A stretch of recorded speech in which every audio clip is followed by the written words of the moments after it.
Welcome back, and thank you so much for staying with us as we continue to tell your story. As you may have seen just before the ad break, that South African motorists had yet another deadly festive season, with road fatalities increasing from the 2017 festive season. 1,612 people died over the past festive season in car accidents worldwide, and that's increasing by 16%. Of course, disappointment there, as we can see that the road fatalities in the country have increased yet again. Of course, different from what we saw last year in January, where we saw that 11% decrease. A little bit of a disappointment. So let's speak to the RTMC CEO, Advocate Makhosini Msibi. Again, disappointment as we see that the road fatalities once again going up, that increase that have been reported and recorded today. Patricia, definitely. What a blow, what a disappointment. However, we're not going to retire. We're still going to work unrelentlessly to deal with the fatalities as well as the road carnages, because our primary focus is to reduce these fatalities, ensure that we save lives on our road.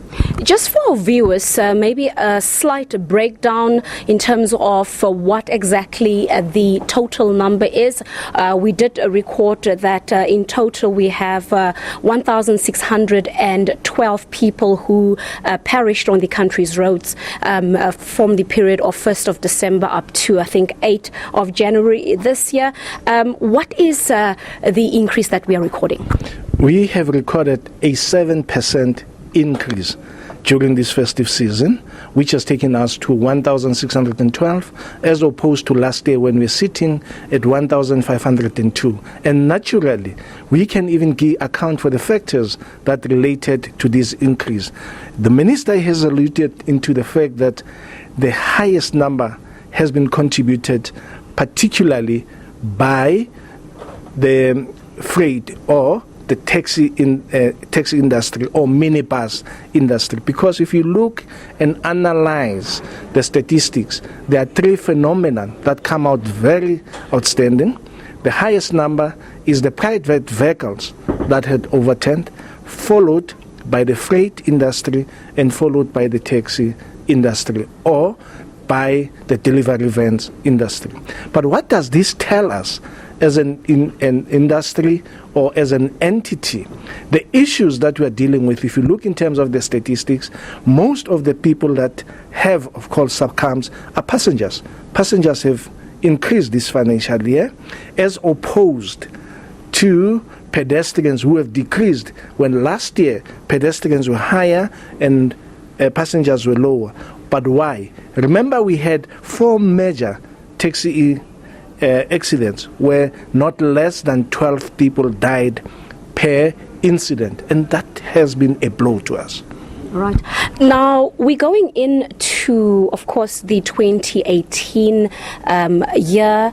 The minister highlighting that your operations, the law enforcement operations, which we saw really great visibility over the past festive season. So what are you going to do different?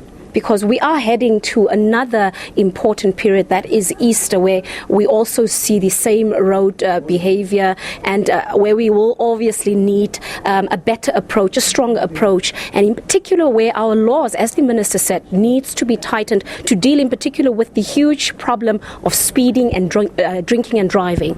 Patricia, we're going to ensure that we up the ante. In upping the ante, what we're going to do, our engagement together with the Department of Justice is going to be robust and fast-tracked, because we are willing and are going to unrelentingly ensure that we have this amendment of the reclassification of the drunken driving as well as speeding. However, we're not going to wait for that process. We have now come with some measures in relation to the EBET system, where we normally get the results immediately if you are found driving under the influence, as opposed to the past when we have to wait for 6 months. So these are the interventions measures that we're dealing with. But let me get to the issue of the visibility. We know fundamentally our problem is that we don't have the necessary resources in terms of human capital. Our traffic officers, 22,000 that you have in the entire country, who are manned to deal with 13,522 drivers, deal with 12,533 vehicles. By any stretch of imagination, we cannot cope.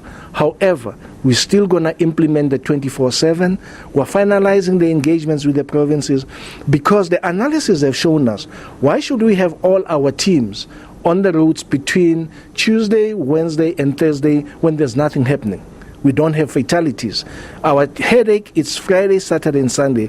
Rather, begin to redeploy our forces to the days that are more problematic for us to reduce the number. But above all, as the minister have said, this Sunday we are welcoming a new team of 300 traffic officer trainees that are going to be at the college. In July, we're welcoming an additional 700.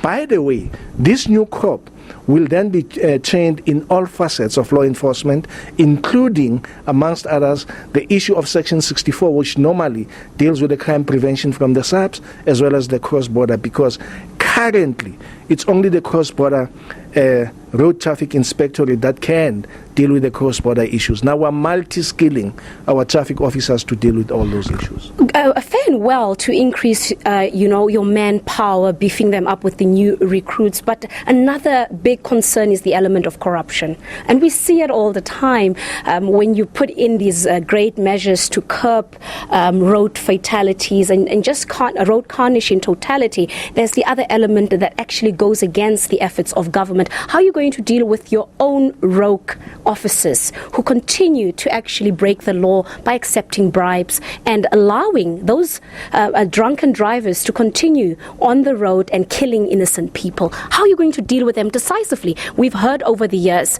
that this is an issue, but we don't see any progress. We are the first to admit in terms of the corruption on our roads. However, this matter is underreported.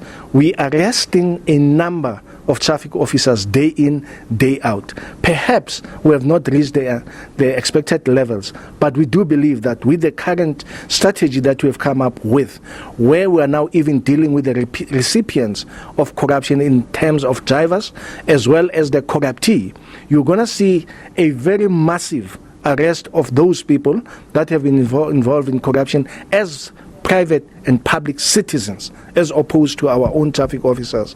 Because, for instance, the figures that we have released today, we show you that in December alone, in one testing station, we arrested 14. That number is a drop in the ocean.